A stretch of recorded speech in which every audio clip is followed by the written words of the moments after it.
Hello to all, मेरा नाम है अतुल यादव और आप सब लोगों का स्वागत करता हूं हमारे यूट्यूब चैनल यूसी लाइव पर। ट्रिग्नोमेट्री का पूरा सेशन चल रहा है हमारा। इस पूरे एंटायर कोर्स में ट्रिग्नोमेट्री के बहुत सारे वीडियोस हम कवर कर चुके हैं, बहुत सारे टॉपिक्स हम लोग कवर कर चुके हैं और उसी में आगे एक टॉपिक आता है, बहुत ही इंपॉर्टेंट टॉपिक है, हाइट एंड डिस्टेंस। मेंस के पर्सपेक्टिव से तो बहुत ज़्यादा इंपॉर्टेंट है।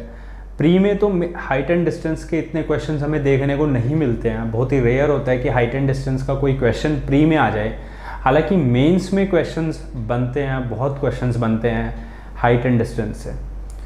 तो आज की इस वीडियो में सिर्फ हाइट एंड डिस्टेंस का बेसिक समझेंगे और कुछ क्वेश्चंस प्रयास करेंगे कुछ क्वेश्चन को सॉल्व करने का कि कैसे कम से कम समय में आप क्वेश्चंस को सॉल्व कर पाएंगे।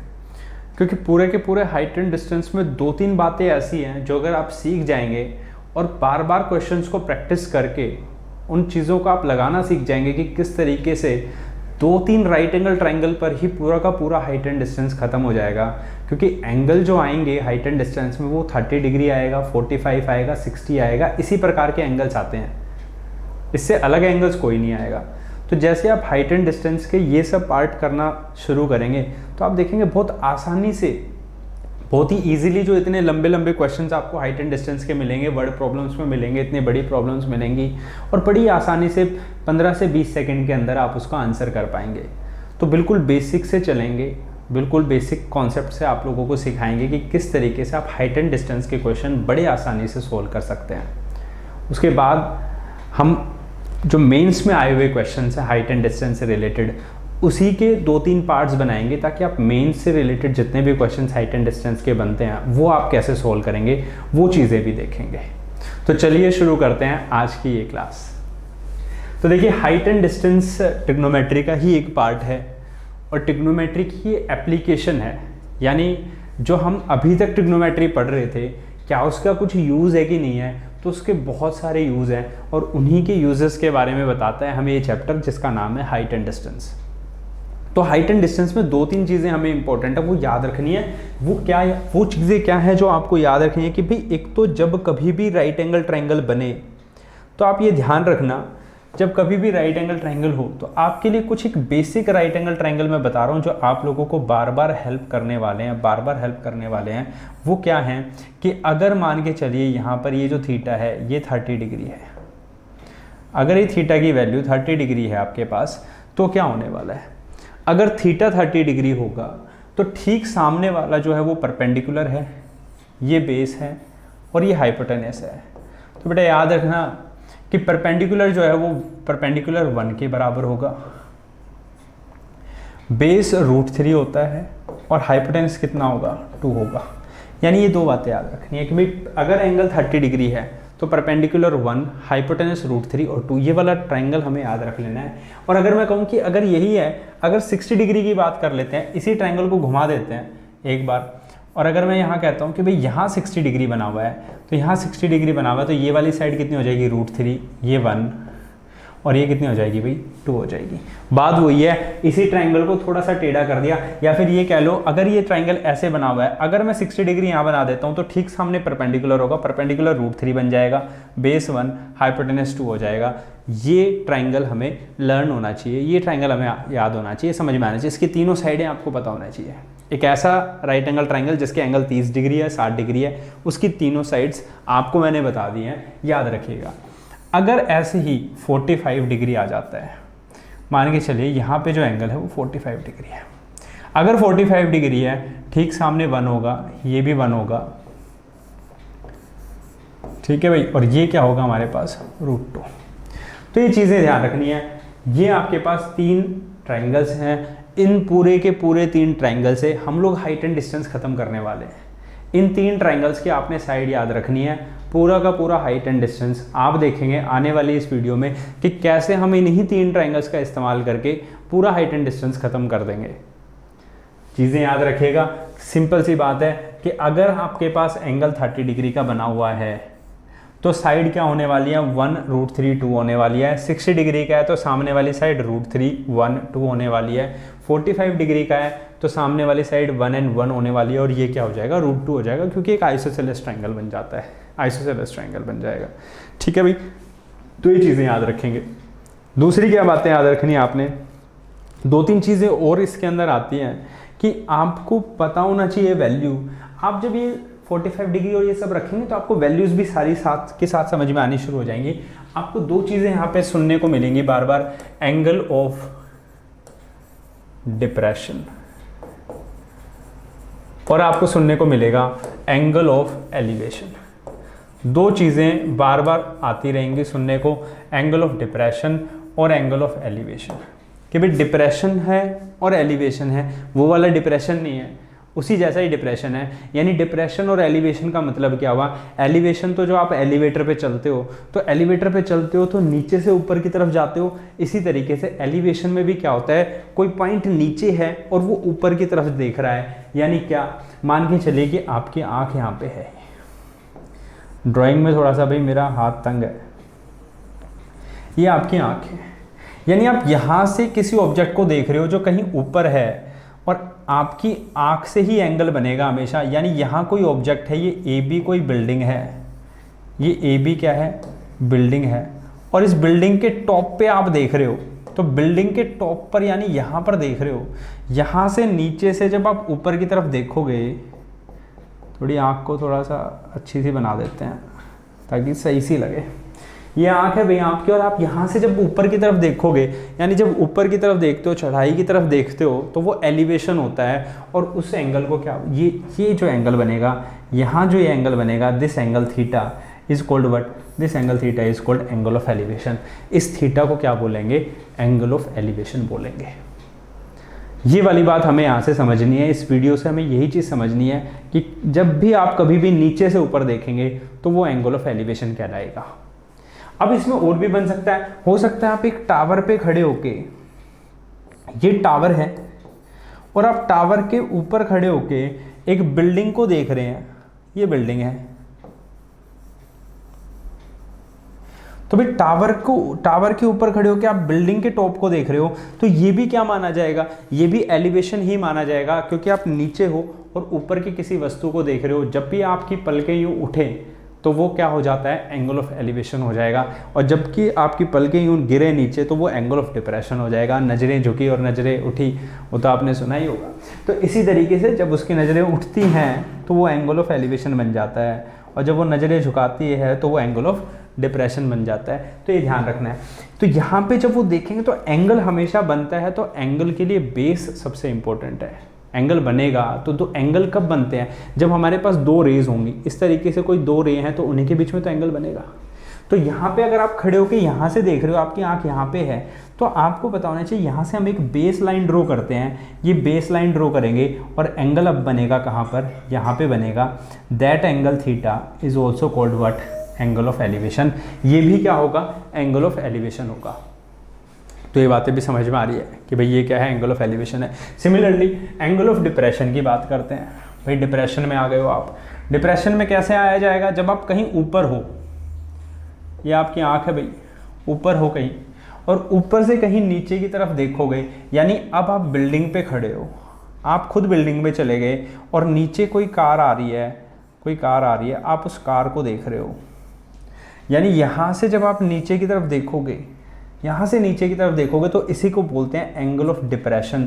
यानी नीचे की तरफ देख रहे थे, यहाँ पे आप ऊपर की तरफ देख रहे हो, यहाँ पे आप ऊपर की तरफ देख रहे हो, एंगल ऑफ एलिवेशन। यहाँ पे आप नीचे की तरफ देख रहे हो, एंगल ऑफ डिप्रेशन। तो आपने 30 डिग्री का एंगल बनाया या थीटा एंगल बनाया, तो वो एंगल कहाँ पे लिखोगे आप, यहाँ लिखोगे एंगल? नहीं, ये एंगल नहीं माना जाएगा। आपकी जो लाइन है, जहाँ आपकी आँख है, वहाँ से एक बेस लाइन ड्रॉ करेंगे, और बेस लाइन पे जो बनने वाला एंगल है उस एंगल का नाम होगा थीटा, और इसी को बोलते हैं क्या, एंगल ऑफ डिप्रेशन। जो ये थीटा बनेगा एंगल, ठीक एंगल यहाँ पे भी बन जाएगा थीटा। उसका रीज़न क्यों है, उसका रीज़न ये है कि भाई ये दोनों पैरेलल लाइंस हैं। नीचे और ऊपर की दोनों लाइंस कैसी होती हैं, पैरेलल लाइंस होती हैं। और ये कौन से एंगल हैं, ऑल्टरनेट इंटीरियर एंगल्स हैं। ये ऑल्टरनेट इंटीरियर एंगल्स हैं। यानी अगर आपका मान के चलिए एंगल यहाँ 30 डिग्री बनाता है, तो नीचे वाला एंगल भी बाई डिफॉल्ट कितना डिग्री हो जाएगा, 30 डिग्री हो जाएगा। एंगल ऑफ एलिवेशन और एंगल ऑफ डिप्रेशन। तो जब कभी भी एंगल ऑफ डिप्रेशन बनाते हैं तो हमेशा एंगल ऑफ डिप्रेशन के लिए जो बेस लाइन बनती है वो इस तरीके से बनेगी, और एंगल ऑफ डिप्रेशन बनेगा भी कहाँ पर, यहीं बनेगा, ऊपर ही बनेगा एंगल ऑफ डिप्रेशन, ये भी ध्यान रखिएगा। इसके बीच में ये कोई एंगल ऑफ डिप्रेशन नहीं होता। यहाँ पे बहुत अक्सर बच्चे कंफ्यूज हो जाते हैं, क्योंकि बेस लाइन बनेगी, जहाँ पर भी एंगल बनेगा तो एंगल के लिए एक बेस लाइन बनेगी, और जहाँ आप देख रहे हैं वो लाइन रहेगी, दो रेज हैं, तो आप ये तो वर्टिकल लाइन है, ये तो बिल्डिंग है, बिल्डिंग पे तो आप खड़े हो, ये बेस लाइन नहीं है आपकी, ये तो वर्टिकल लाइन है। बेस लाइन आपकी ये मानी जाएगी। बेस लाइन आप ड्रॉ करेंगे पहले और फिर एंगल बनाएंगे, that angle is called what, angle of depression. उस एंगल को कहा जाता है एंगल ऑफ डिप्रेशन। ये बातें याद रखनी है, ये 2-3 बातें याद रखनी है बस आपने, कि भाई पहली बात तो अभी अभी समझाई थी कि 3 ट्राइंगल याद रखना, कि किस तरीके से ये 3 ट्राइंगल्स चलते हैं। दूसरी बात आपने याद रखनी है कि क्या ये एंगल ऑफ डिप्रेशन होता है, क्या एंगल ऑफ एलिवेशन होता है। ये 2 बातें, हाइट एंड डिस्टेंस, कंप्लीट खत्म हो गई है आपकी। चलिए पहला क्वेश्चन ट्राई करते हैं, ताकि आपको समझ में आए कि किस प्रकार के क्वेश्चंस पूछे जाएंगे, कैसे हम क्वेश्चंस करते हैं। बिल्कुल इजी लेवल के क्वेश्चन रखे हैं हमने इसके अंदर, क्योंकि उसके बाद जब थोड़ा सा और हाई लेवल का पढ़ेंगे तो उन चीज़ों में थोड़े और डिफरेंट टाइप के क्वेश्चंस को सॉल्व करने का प्रयास करेंगे, लेकिन अभी हमें सीखना है। तो सीखने के पर्सपेक्टिव से, a circus artist is climbing a 20 metre long rope, यानी एक सर्कस आर्टिस्ट है, 20 मीटर लंबी रस्सी के ऊपर वो चढ़ना चाह रहा है, which is tightly stretched and tied from the top of a vertical pole. भाई वो रस्सी जो है वो आपने देखा होगा कि भाई रस्सी को अक्सर एक पोल होता है, एक खंबा होगा, भाई यहाँ पे ये पोल है, और इस पोल से उसको टाइटली स्ट्रेच कर दिया है ग्राउंड पर। इस तरीके से वो रस्सी को बांध देते हैं, और रस्सी को बांधने के बाद ये रोप है, this is what, this is rope, यानी ये रस्सी है, ये पोल है, उससे बांध दिया, और यहाँ पे वो जो है सर्कस आर्टिस्ट जो है वो चलना शुरू करता है। इस तरीके से वो चलता चलता चलता चलता कहाँ पहुँच जाएगा, यहाँ पहुँच जाएगा, कहीं भी पहुँचे, नीचे भी पहुँच जाएगा, कोई दिक्कत नहीं है। Vertical pole to the ground, find the height of the pole, pole की हमें हाइट फाइंड करनी है। If the rope is 20 metre long, यानी इसकी लंबाई दे दी भाई हमें इन्होंने बोल दिया कि भाई साहब ये जो है वो कितना है, ये जो है वो कितना है भाई, ये है 20 मीटर लॉन्ग रोप। पोल की हाइट बता दो, पोल कितना है, ये इनका क्वेश्चन है। And angle made by the rope is 30 degree, और एंगल रस्सी ने कितना डिग्री एंगल बनाया है, 30 डिग्री बनाया है विद द ग्राउंड, ग्राउंड के साथ वो 30 डिग्री का एंगल बना रही है रस्सी, ये भी पता लग गया हमें। जैसे ही 30 डिग्री दिखा, 30 डिग्री दिखते ही वो वाला ट्राइंगल याद आ जाना चाहिए जो मैंने पहले पेज पे आप लोगों को कराया है। क्या कराया था पहले पेज पे, कि भाई जैसे आपको 30 डिग्री दिखेगा, 30 डिग्री दिखते ही समझ में आना चाहिए परपेंडिकुलर 1 बेस √3 हाइपोटेनस 2 है। ये वाली बात आपको समझ में आ गई तो क्वेश्चन भी हो गया। यानी 30 डिग्री है तो ये कितना हो जाएगा भाई 1। थोड़ा सा इसको अलग कलर में लिख लेते हैं ताकि आपको समझ में भी आ जाए। तो भाई ये कितना हो जाएगा हमारे पास, ये हमारे पास हो जाएगा 1, ये भाई 1 हो गया, तो ये हो जाएगा √3, और ये क्या हो गया भाई हमारी साइड 2।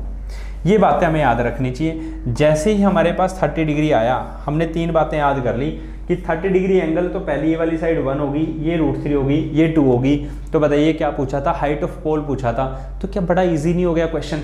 आप मुझे बताइए 2 की वैल्यू कितनी है, क्या 2 किसके बराबर दे रखा है भाई यहाँ पे। तो भाई आप बोलेंगे सर 2 की वैल्यू तो 20 मीटर है, यानी 2 की वैल्यू तो कितनी दे रखी है भाई, 2 = दे रखा है 20 मीटर। और अगर 2 की वैल्यू 20 मीटर है तो 1 की वैल्यू कितनी हो जाएगी 10 मीटर। और हाइट ऑफ पोल चाहिए हमें, हाइट ऑफ पोल तो 1 है, यानी 1 की वैल्यू 10 मीटर, पोल की हाइट कितनी आ गई 10 मीटर।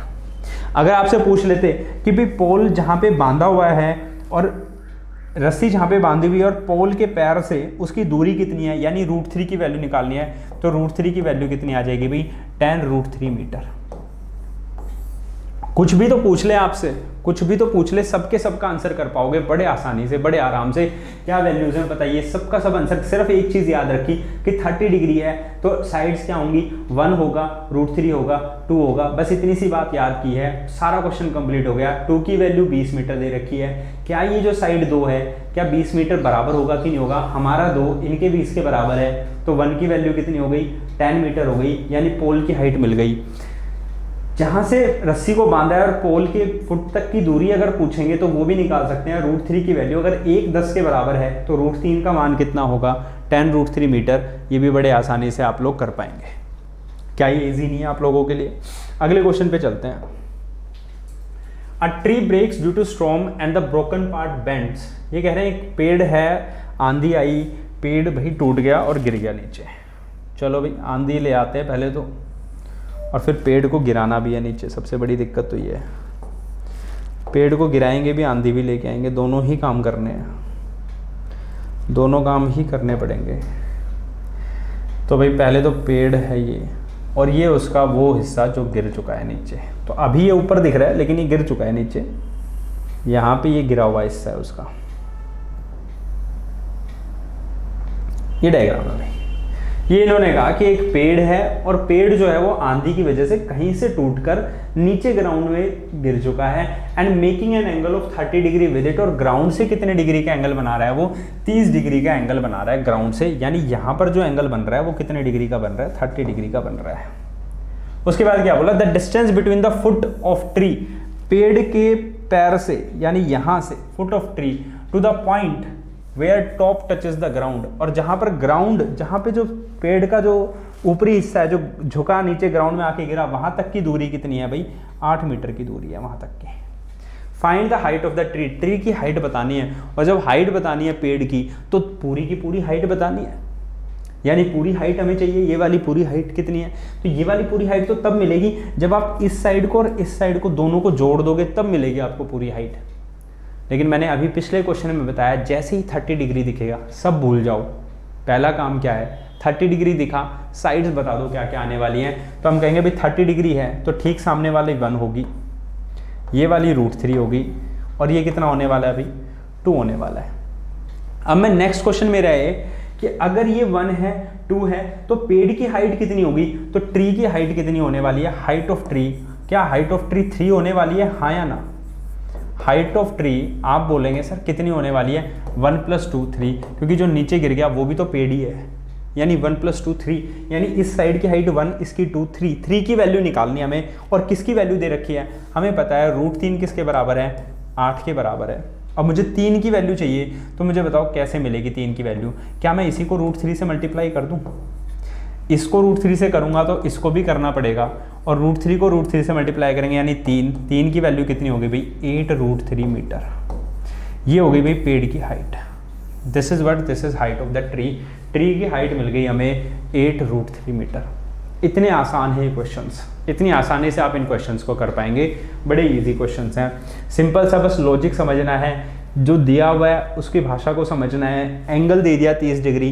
दूसरा तो आपको तुरंत समझ में आना चाहिए कि 1 है, √3 है, 2 है। पेड़ पूरा होगा, पेड़ का हिस्सा ये भी है और ये नीचे गिरा हुआ हिस्सा ये भी पेड़ ही है, यानी कुल पेड़ की लेंथ कितनी हो गई हमारे ट्रायंगल के हिसाब से? 1 + 2 3 हो गई ट्रायंगल के हिसाब से। √3 का मान दे रखा है 8 मीटर। 3 से ही √3 से ही गुना कर दो, इसी √3 को 3 बना दो √3 से गुना करके, तो इधर भी मल्टीप्लाई करना पड़ेगा।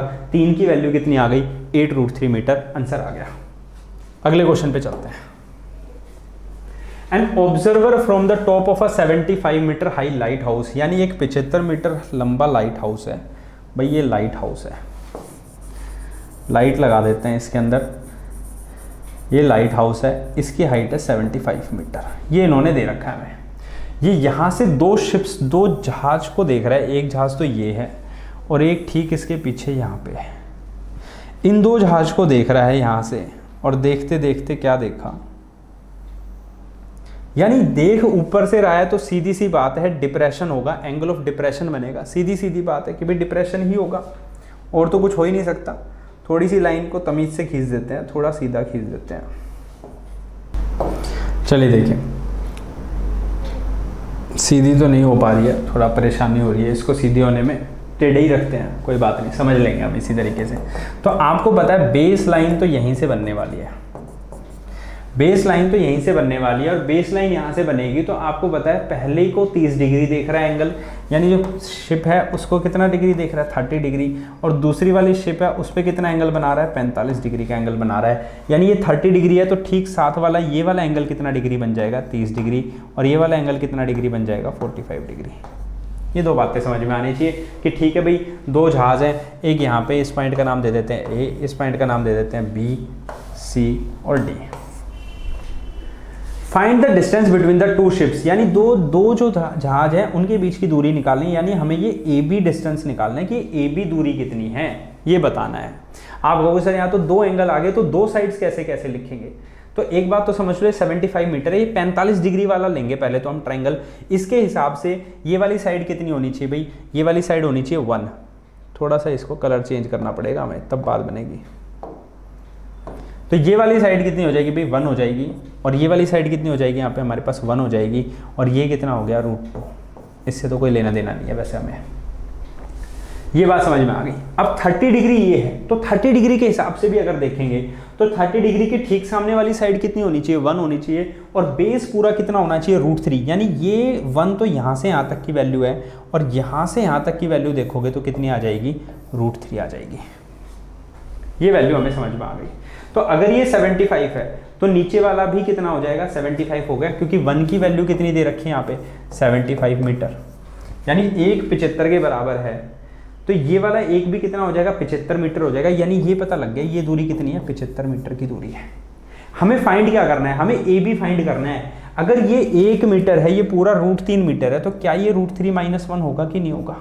यानी हमें वैल्यू किसकी निकालनी है, √3 - 1 की। तो कैसे निकलेगी, मल्टीप्लाई कर दो दोनों साइड से। यानी ये आंसर आ गया हमारा, क्वेश्चन सॉल्व हो गया, आंसर आपके सामने आ गया। ठीक है भाई, क्वेश्चन सोल्व हो गया, आंसर आ गया। √3 - 1 की वैल्यू आ गई, 75 × √3 - 1 मीटर, ये हमारा आंसर हो गया। यानी इसी नंबर को मैंने अगर √3 - 1 से मल्टीप्लाई कर दिया तो क्या हमारा आंसर आ जाएगा, नहीं आ जाएगा, क्योंकि डिस्टेंस बिटवीन 2 शिप्स क्या है, √3 - 1। इतना सा क्वेश्चन है बस, इतना बड़ा दिखने वाला क्वेश्चन, बिल्कुल साइड्स जैसे रेशियो में कन्वर्ट कर लोगे, आंसर आप लोगों के सामने आ जाएगा। हो सकता है किसी को समझ में ना भी आया तो आगे हम बहुत सारे ऐसे क्वेश्चंस प्रैक्टिस करने वाले हैं हाइट एंड डिस्टेंस के, उनमें आप लोगों को बड़े आसानी से समझ में आना शुरू हो जाएगा। चलिए आज की इस वीडियो को यहीं ख़त्म करते हैं, बाकी क्या अगले सेशन में पढ़ेंगे। Till then take care, bye bye, have a nice day. पढ़ते रहिए सब लोग घर पे।